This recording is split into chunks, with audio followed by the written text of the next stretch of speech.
Hello students, my name is Naveen and welcome back to our YouTube channel Code। आज के इस video में जो टॉपिक हम करने वाले हैं उस टॉपिक का नाम है फंक्शन ओवरलोडिंग। तो आइए जानते हैं कि फंक्शन ओवरलोडिंग क्या है। So function overloading in C++ is a feature where two or more function have same name but different argument। जैसे आप यहाँ पर देख सकते हैं इस एग्जाम्पल में मेरे पास ऐड फंक्शन है। फर्स्ट टाइम जब मैंने ऐड फंक्शन को लिखा उसके आर्गुमेंट हैं दो बट किस टाइप के हैं, इंटीजर टाइप की। उसके बाद मैंने ऐड फंक्शन की डेफिनेशन फिर से लिखी, but here the argument are of float type instead of integer type. Third type मैं फिर लिखता हूँ ऐड फंक्शन को, बट इस ऐड फंक्शन के जो आर्गुमेंट हैं वो भी दो हैं लेकिन वो किस टाइप के हैं, डबल टाइप की। दैट मीन्स फंक्शन ओवरलोडिंग आपको अलाउ करता है कि एक ही फंक्शन को डिफरेंट वे से कॉल कर सकते हैं। फंक्शन ओवरलोडिंग के थ्रू आप सेम नाम के फंक्शन को डिफरेंट वे से कॉल कर सकते हैं। दैट मीन्स अब मैं अपने ऐड फंक्शन को अगर दो इंटीजर वैल्यू के साथ कॉल करना चाहूँ, मैं ऐड फंक्शन को कॉल कर सकता हूँ। उसी तरह से ऐड फंक्शन को जब मैं दो फ्लोट वैल्यू के साथ कॉल करना चाहूँ, इट इज ऑल्सो पॉसिबल। और इसी तरह से जब मैं अपने ऐड फंक्शन को दो डबल वैल्यू के साथ कॉल करना चाहूँ, again it is possible. So let us write a code first and then we will see कि फंक्शन ओवरलोडिंग क्या है with the help of this example. यहाँ पे मैंने एक क्लास क्रिएट की है, क्लास का नाम है टेस्ट। क्लास के अंदर मैं यहाँ पर तीन फंक्शन क्रिएट कर लेता हूँ, लेकिन तीनों फंक्शन का नाम मैं सेम रखने वाला हूँ, void add। और यहाँ पे मैं बोलता हूँ कि मेरे इस फंक्शन को दो आर्गुमेंट चाहिए जब मैं इस फंक्शन को कॉल करता हूँ। और यहाँ पे मैं उसकी डेफिनेशन भी लिख लेता हूँ। यहाँ पे मैं यहाँ एक लोकल वेरिएबल लिखता हूँ इंटीजर टाइप का, और लिखता हूँ मैं r is equal to a plus B. और मैं यहाँ पे जल्दी से डिस्प्ले कर देता हूँ अपने रिजल्ट्स को।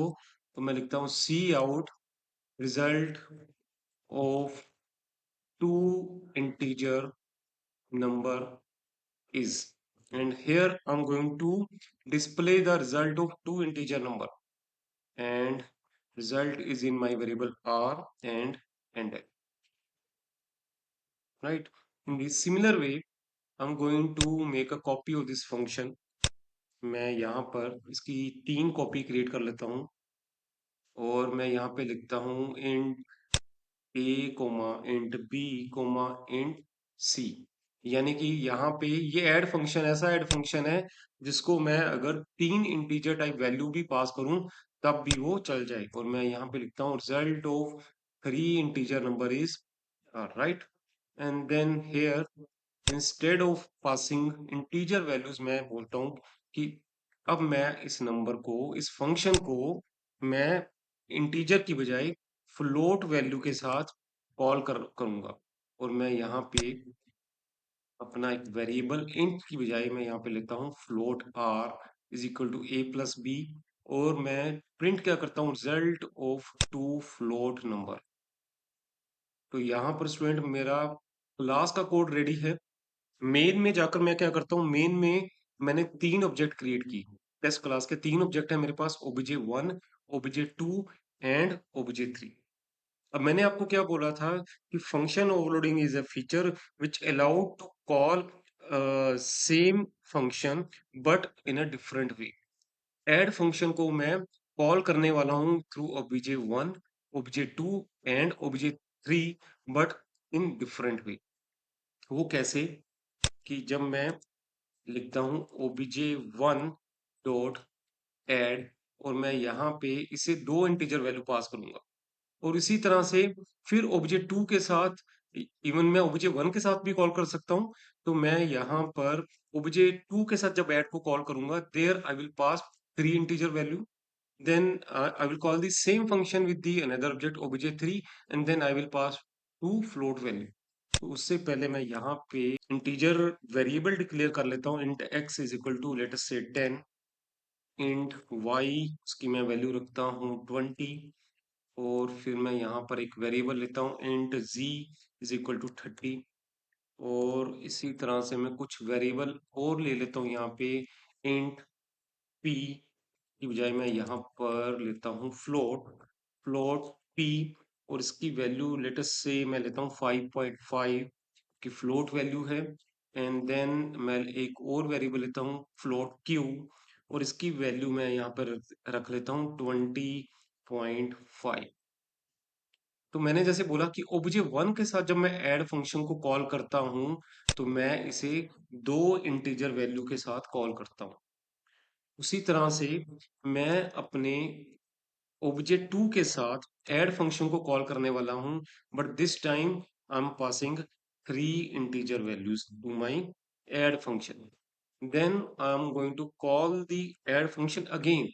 तीसरी बार मैं फिर से ऐड फंक्शन को कॉल करने वाला हूं, और अब मैं यहाँ पे इसे दो फ्लोट वैल्यू पास करूंगा, और वो जो दो फ्लोट वैल्यू हैं वो मेरे पास p और q वेरिएबल हैं।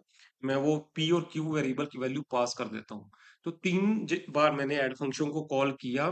पहली बार जब मैंने ऐड फंक्शन को कॉल किया, यहाँ पे मैं क्या कर रहा हूँ, I am passing the value of two integer number. This is example of call by value, तो I am passing two integers, and here I'm passing three integers, and at the third time here I'm passing two float number, right. तब आप यहाँ पे ध्यान से देखें कि जब मैंने ओब्जे वन के साथ ऐड फंक्शन कॉल किया, ऐड फंक्शन ही कॉल हो रहा है तीनों बार, बट पहले बार मेरा ये ऐड फंक्शन एग्जीक्यूट होने वाला है। सेकंड टाइम मेरा ये फंक्शन कॉल होगा जब मैंने तीन इंटीजर वैल्यू पास करी। थर्ड टाइम जब मैं दो फ्लोट वैल्यू पास करता हूं एज अ आर्गुमेंट, तब मेरे पास तीसरे वाला ऐड फंक्शन कॉल होने वाला है। So let us run the code first and then we will see कि मेरे पास आउटपुट क्या आती है। तो स्टूडेंट, आउटपुट मेरे पास आप देखें, ओब्जे वन के साथ जब मैंने यहाँ पर ओब्जे वन के साथ जब मैंने ऐड फंक्शन को कॉल किया, तो उस केस में यहाँ पे अगर आप देखें आउटपुट देखें, result of two integer number is 30। 10 plus 20 is 30, क्योंकि मैं एक्स और वाई की वैल्यू जो कि 10 एंड 20 है वो पास कर रहा हूँ ऐड फंक्शन को, और फर्दर ऐड फंक्शन इन दो इंटीजर वैल्यू का सम प्रिंट कर रहा है विच इज 30।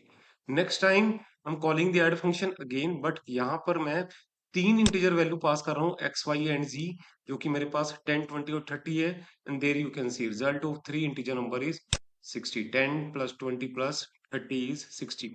तीसरी बार मैंने फिर से ऐड फंक्शन को कॉल किया, बट यहाँ पे मैंने क्या किया, फ्लोट वैल्यू पास करी जो कि है 5.5 एंड 20.5, और इसका जो मेरे पास रिजल्ट आया 26। 20.5 एंड 5.5 इज 26। सो इस तरह से आपने देखा होगा कि मैं ऐड फंक्शन को कॉल कर रहा हूं, but in a three different way. So this concept in C plus plus is known as function overloading. तो स्टूडेंट, कई बार हमारे माइंड में क्वेश्चन आता है कि ओवरलोडिंग वर्ड आया कहां से। So it is a English word.